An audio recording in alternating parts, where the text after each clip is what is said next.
नाज़रीन, घोटकी में लॉकडाउन बावजूद शहर खुली वियो है। शहर में माण्हुनि जी पीअ रही।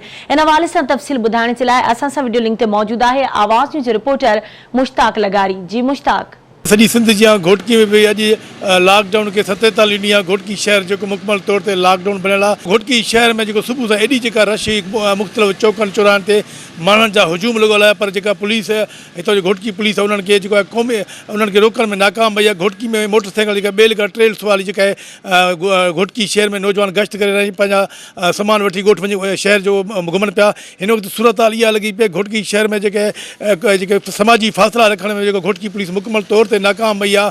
मुख़्तलिफ़ दुकाननि मुख़्तलिफ़ चौराहनि ते सब्जी जी दुकान हुजे, फ्रूट जी दुकान हुजे, तमामु माण्हुनि जा हुजूम नज़र अचनि पिया। अॼु ॾिसण में इहा अचे जुमे जो ॾींहुं आहे जेको ऐलान कयो त 12 खां 3 बजे ताईं घोटकी शहर मुकमल तौर ते जेको लॉकडाउन कयो वेंदो, पर जेका हिते ट्रैफिक बि हले पई, माण्हू बि घुमनि पिया ऐं एकड़ बेकड़ जेको दुकान बि खुलियल नी। पर हीअ मां ॿुधाईंदो वञा त जेका DC घोटकी अॼु जेको प्रेस रिलीज़ जारी कया उन में जेको आहे अॼु नवां जेके ॿिया कोरोना नवां जेके ॿिया केस दाख़िल थिया उन में जेको आहे 9 केस ॿिया नवां ज़ाहिर थिया आहिनि, जिन में जेको आहे 8 जेके लाखा मोले जा नवां केस दाख़िल, हिकु ॿियो केस दाख़िल थियो आहे। हिन वक़्तु घोटकी ज़िले में 48 केस जेको कोरोना जा ज़ाहिर थी चुका आहिनि। 39 जा केस हुआ गुज़रियल ॾींहुं, 39 केस हुआ कोरोना वायरस जा।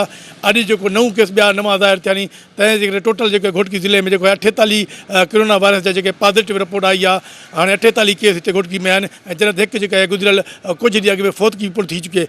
घोटकी में जेको आहे घोटकी इंतिज़ामिया या इंतिज़ामिया तरफ़ां मुकमल तौर ते जेको आहे लापरवाही कई पई वञे माण्हुनि में समाजी फ़ासिला करण में। हीअ जेको घोटकी शहर जेको मुख़्तलिफ़ बाज़ारूं उते तमामु रश लॻल आहे ऐं जेको लॉकडाउन सिर्फ़ु ॾिसण में लॉकडाउन अचे पियो। जीअं शाम जा 5 थियनि था त हिते पुलिस एहलकार रेड़ी वारे या सब्जी वारे दुकान वटि पहुचनि था।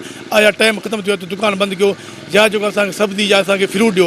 हीअ हिते हालत लॻी वई आहे। पुलिस जो कमु इहो आहे त ॾिने पुटु छुटे जो। हिते को बि कानून ॾिसण में न पियो अचे, को बि लॉकडाउन नज़र न पियो अचे। तंहिंजे करे ॾींहों ॾींहुं जेको घोटकी शहर में जेको कोरोना वायरस जा जेके केस वधनि पिया, तंहिं करे हिते हिन वक़्तु जेको घोटकी जी सूरत हाल में इहा आहे त घोटकी जा पुलिस जा जेके नौजवान पुलिस जा एहलकार भी गश्त करे रहिया आहिनि, उन सां गॾु रेंजर्स जा भी एहलकार जवान गश्त करे रहिया आहिनि। पर घोटकी जी सूरत हाल इहा आहे त जुमे जो ॾींहुं आहे त बि जेको एकड़ बेकड़ ट्रैफिक भी हले पई, कुझु दुकान भी ऐं सब्जी जा इन फ्रूट जा खुलियल नी। पर पुलिस जेको आहे लॉकडाउन करण में नाकाम वई आहे। घोटकी पुलिस सिर्फ़ु ॾेखार ख़ातिर जेको आहे लॉकडाउन कयो पियो वञे, तंहिं करे ॾींहों ॾींहुं जेको आहे कोरोना वायरस जा केस जेके घोटकी में वधनि पिया। जी।